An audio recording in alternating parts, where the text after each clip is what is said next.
السلام عليكم ورحمة الله تعالى وبركاته. waxaa dhacday in istiraahid Facebook page-ka ku soo upload garay video dhameystiran oo ka badan 30 second. Kadib markii aad video-ga soo upload garaysid kaliya uu Facebook-ka soo galo 30 second ee video-ga horeeya sida status-ka WhatsApp-ka kale. Intaa kadib waxaa dhacday in aad deydid habkii aad ku soo gelin lahayd video-ga haysatid isagoo dhameystiran Facebook page-kaaga isagoo aan ku qabanin amba aan ku qoondeynin 10 minute oo tirsan. Waxaad soo gelin kartaa in kasta uu leeyahay muuqaalkaaga haba ahaada mid ah hal saac amba 1 hour kolba soo taqaanid. Haddaba casharkeena gudihiisa ay maanta ku baran doonaa si aad u soo gudbin lahayd muuqaal dhameystiran. Haddii ay tahay markii ugu horeysay aad kanaalka soo booqatid amba casharkii ugu horeeyay aad kanaalka daawatid, fadlan subscribe garee kanaalka. Kana mid noqo saaxiibada si tooska ugu xiran ee ka faa'iida casharadan soo gudbino. Sidoo kale haddii aad hore noola joogtay, like garee casharkan, siina share garee. Mahadsanid.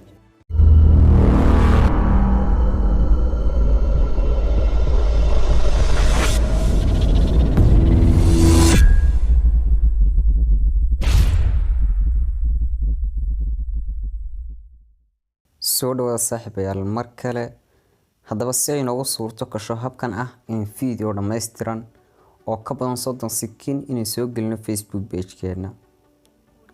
Alashan video dheer inay soo gelin karno Facebook page-keena inagoo adeegsanayna taleefankeena gacanta.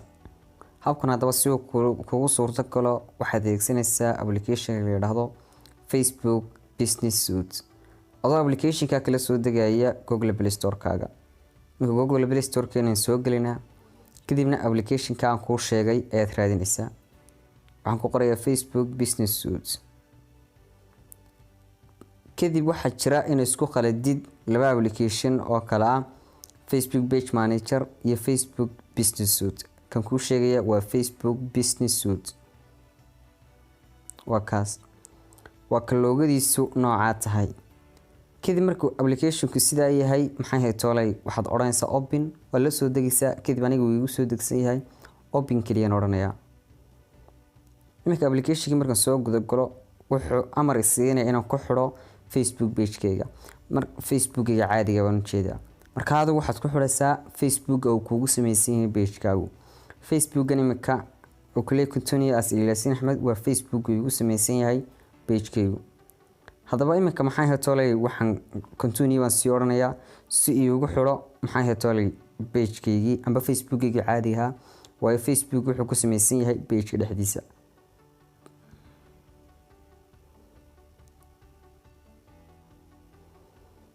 iminka wuxuu soo dhaxgeliyay maxay ahayd toolay Facebook-gaygii page-kii oo khali waliba soo qabtay.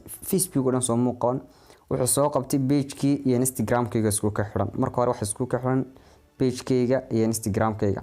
halkaas aad ku aragtaan iminka waxa isku xiran page-kayga iyo Instagram-kayga. kadib halka wuxuu soo dhigay profile-kii Facebook page-ka iyo profile-kii Instagram-ka. haddaba xagan waxaad ku aragtaan maxay ahayd toolay qaybtan ugu horeysa wuxuu ku soo sheegayaa maxay ahayd toolay message-da waxaad akhriin xagga sare updates-ka halkaas sare message-da waxaad akhriin iyo comment-ga waxaad akhriin ku soo dhigaya. sidoo kale xagan maxay ahayd toolay hoos wuxuu ku soo dhigaya video-yada aad soo gelisay amba maxay tolo post-yada aad soo gelisay ugu dambeeyay inta waxa ay gaadhay bas ay u socdaan. markaas public reach-ka waa iska fahmaysaa ma filaya like-tii love-tii iyo comment-gii inta uu ku sheegay halkaas uu ku qoraya. xagan hoose maxay ahayd toolay waa dhaqdhaqaaqaagii caadiga ahaa ayuu xagan hoose ku soo waxaynaya. dhinacana waa Facebook page-kii dhinacana waa Instagram-kii waa hadii ay isku ka xiran yihiin. xagan kale ku sii xigtana halkaas ugu qorantay template-kaas bas si taabanaysa post-giisa. xagana waxay u qaasiyeen post-yadii oo kaliya. post-yada soo gelisay ayaa xagan ka eegaysaa dhaqdhaqaaqooda. qaybtan kale ee yar ee buluuga. qaybtan buluuga waa qaybtan soconay ee muhiimka ah. marka qaybtan taabatid wuxuu ku oranayaa create post amba maxay tolerate post something. halkan maxay tolerate waxa muhiim ah halkii weeyaan aad video ka soo dooranaysay amba maxay tolerate qoraalka soo gelinaysay. inaku waxa ahayd ujeedkeenu inaan soo gelino video dhameystiran. halkaas photo and video ku qorantay ee taabanaysaa. kadibna xakan waxa ka soo dooranaysaa video-wadii aad rabtay inaad soo gelisid. iminka maxay tolerate video-gaas soo gelinaya ma rabo inuu codkaan rabay inuu baxo sheekhaas amba sheekh Mustafa sheekheenaas ayaan rabaa inaan soo geliyo video-giisaas oo maxay tolay waa 1 minute iyo wax. waayo Facebook page-ka markaad soo gelinaysid wuxuun buu yeelaa sida caadiga haddii istira Facebook ka soo dhexgeli 30 second imikana waa minute iyo dheeraad dhan ayaan oranayaa. kadib markaan dhan yiraahdo haddii ay isku ka xiran yihiin labo Facebook page-ka iyo Instagram-ka iyo Facebook page-ka kolba kii aad dhigaysid bay saxaysaa. haddaad Facebook page-ka dhigaysid haddaad Instagram dhigaysid imika haddii aan ka saxo waxay macna tahay inuu video-gaas dhigmaayo page-kaas tusa graphic. soo kale haddii aan dhigayo Instagram-ka waan saxaya labadaba haddii aan wada dhigayo. marka waxaan rabaa video-ga xitaa sidiisa u dheer wuxuu gelayaa Instagram-ka dhan haddii aan yiraahdo xaggana maxay hatolay waxaan ku qorayaa qoraalkii baan ku qorayaa Sheekh Mustafa iska dhe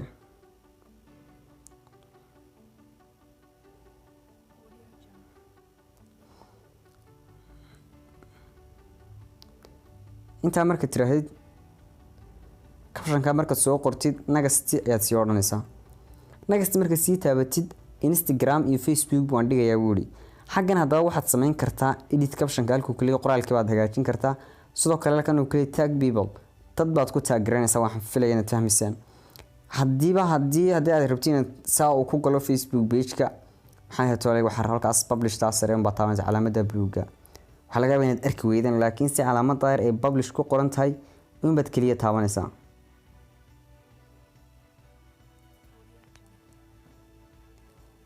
imika hadaba wuxuu bilaaway waxaad aragtaan fallaadha yar halkaas sare ku sawiran ee calaamada Instagram-ka dhinaca xigta wuxuu bilaaway maxay hatolay inuu video-gii maxay hatolay ku soconayo amba maxay hatolay upload gareynayo. waxaan wareegi doonaa Facebook-ga oo waxaan ka eegi doonaa muuqaalkii oo soo galo dhameystiran. hadaba Facebook-ga wareeginaa imika waxaan rabaa in page ka dhex eegno isagoo dhameystiran muuqaalkii oo soo galay. hadaba waa kan imika ugu sareeya muuqaalkii waa kan ugu sareeyo oo waa kaas hadda dhow buu soo galay isla had just now weeyaan. hadaba waan sii taabanayna imika wada aragtaan intuu leeyahay uu ka badan yahay 30 second doono. hadaba muuqaalada kalena saas ayaad sameynaysaa oo maxay hatolay saas ay uga badnaan doonaan 30 second filmaanta amba maxay hatolay wax kastoo aad rabtiin soo gelisid inta saac ahaado ee wuxuu baad sameynaysaa application-kaas ayaa isticmaalaysaa. dhaqdhaqaaqa sidoo kale haddii aynu ku noqono waxaan kala socon karnaa message-yada Facebook ee naga soo galaya.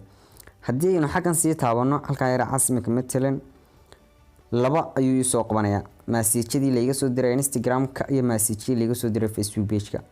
xaggan waxa soo istaagay wixii message ee iga soo dhacay Facebook page-ka ayaa xaggan soo taxaya. sidoo kale xagga comments ay ku qorantay waxa soo taxaya message-yadii comments-kii waxaan uga jeedaa laga bixiyay muuqaaladan soo dhigay Instagram-ka iyo Facebook page-ka labadaba way aniga soo ku xirsiinsan horaba kugu sheegay. hadaba haddii ay rabtiin inaad log out tiraahid amba aad ka baxdo waxaad sameynaysaa calaamada yar baad sameynaysaa faraha badan leh kadib waxaad taabanaysaa setting-kaas aad taabanaysaa kadibna waxaad sameynaysaa halka ay ku qoran tahay log out. muhiim maaha maxay hatolay waxyaabaha kale oo waa sidii magaca looga bedelay waxaas ku jiraan laakiin sina muhiimadeena waxay inaan ku soo gelin lahayd muuqaal dhameystiran Facebook page-kaaga. log out-ka waa taaban kartaa marka hadii aan log out yiraahdo uu ka baxayaa kadibna maxay hatolay saas uu kaga baxay mid kalena soo gashan kartaa. waxaan rajeynayaa casharkan wax badan ka faa'iiday. fadlan haddii ay tahay markii ugu horeysay aad kanaalka soo booqatay subscribe garee kana mid noqo saaxiibada si tooska kanaalka ugu xidhan.